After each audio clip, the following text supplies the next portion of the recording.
a fitful sleep that was.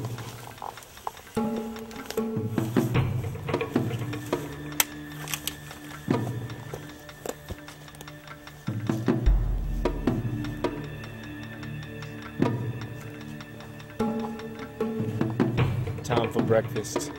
The lack of protein is killing me.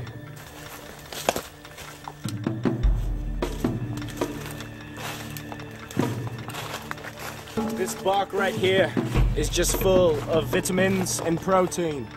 So, looks like I found breakfast.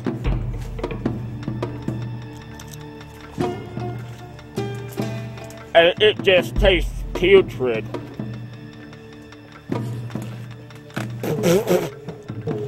Tastes like a senior citizen's asshole, rotting from the inside out. But worse. Let's move along. As I prepare to take one last look around the place that I spent my night, I grab my satchel. And this from undergrass that I'm going to save for later to use as tinder to start a fire.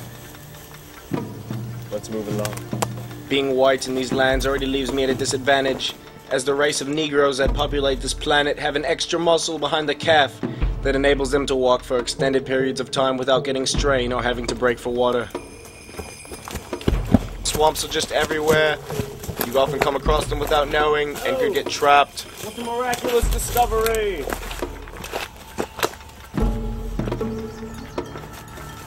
Moving through swamp can be treacherous, as you cannot see the bottom of the water and what is around your feet. This marsh is just teeming with life and wild elements, such as this lemongrass, which is just so good. It's full of wheat and calcium that'll help keep these bones strong. And I could just chew it for days. I'm gonna get across now. There are many creatures in the swamps that are deadly. When I was moving through the swamp one year, an electric eel bit my ankle and gave me a nasty shock of 150 million thousand volts. My hair stood straight up and singed, and my eyebrows moved down to my chin, and I blew smoke out my nose. Luckily I got the little bastard and chopped off his head and had meat to survive for 3 days. People once told me I would grow up to be a pussy. Look at me now. Crossing the swamp takes balls that no man can get shooting steroids, only with years and years and the proper technique of grundle pumping. Lord knows what's hanging in around my feet right now. Could be leeches, poisonous snakes, and other creepy crawlies that make my stomach churn. And this mud just smells putrid. Oh, reminds me of when I used to have to wipe my grandma's ass. Oh, look! A fish! God fucking damn it. Being in the wilderness is a lot harder than it looks. As I get deeper and deeper into this swamp, there... Oh, Lord! A crocodile! A crocodile!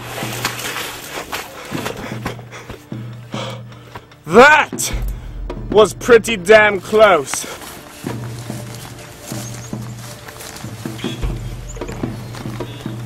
As you can see here, there are 2 ghost over there nestled against the shore.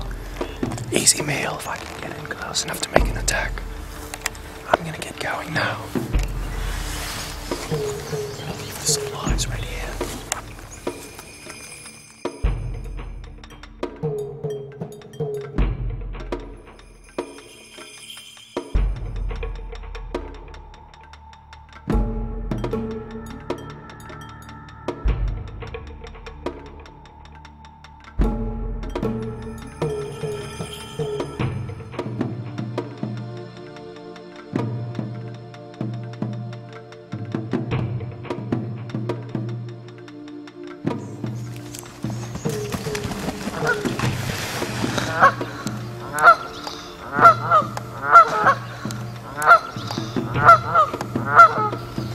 Too fast for Sam Grills today.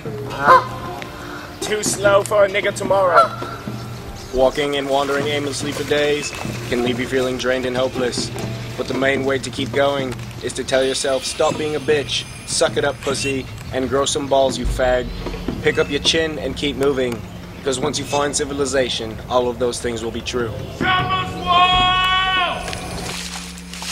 When walking through the wilderness, it's always good to keep your eyes focused on your surroundings, because you never know what you may come across that could be useful to help you survive.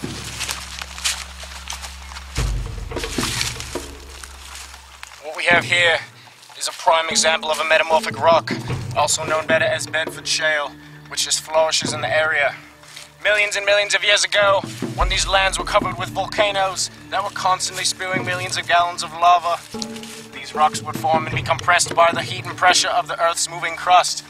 10,000 years ago, when glaciers covered these lands and carved out all these lowlands and lakes that you see here, these rocks would have been exposed, meaning I found it here today and can take it with me to help me survive. There's a multitude of things you can do with something like this. As you can see by the pointed edge, it would be a prime tool for an arrowhead by lashing it to a stick with whatever cordage you might have at the moment. But since I decided to be a pussy and wear slip-on boots, I do not have such luxury.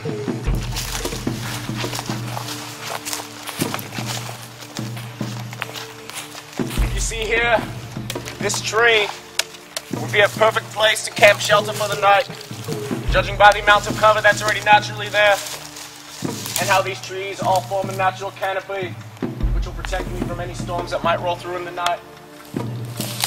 And unfortunately, my BlackBerry doesn't have Weather Channel updates out here, so I do not know what the weather has in store for me. But what I'm gonna do now is find thick, dead limbs, such as this, and start wedging them into this tree, if she just wasn't so fucking tight. Ah, there we go.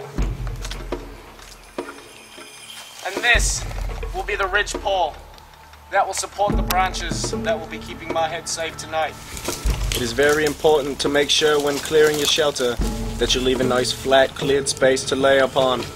There are plenty of wild bugs in the area that will crawl on you and bite you and lay their eggs inside you. And let me tell you, they can just be bloody little buggers. Okay.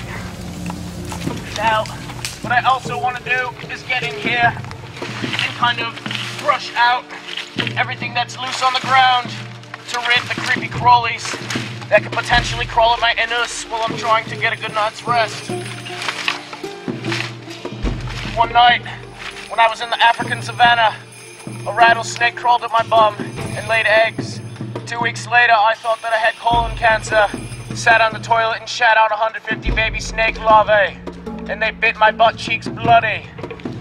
Let me tell you, it is something I would not wish upon my worst enemy. And just using the weight of this stick gets it nice and smooth. And what is also good, it creates a base layer of insulation at the bottom, so no cold air can escape between the cracks. What we have here is a jack pine. You can tell by the ends of the needles, the little cones are starting to produce that are going to make the pine cones, and they'll be small and crescent moon shaped. But what is hefty is that I have found this knife and can now cut down these branches to use as shingles for the roof of my shelter.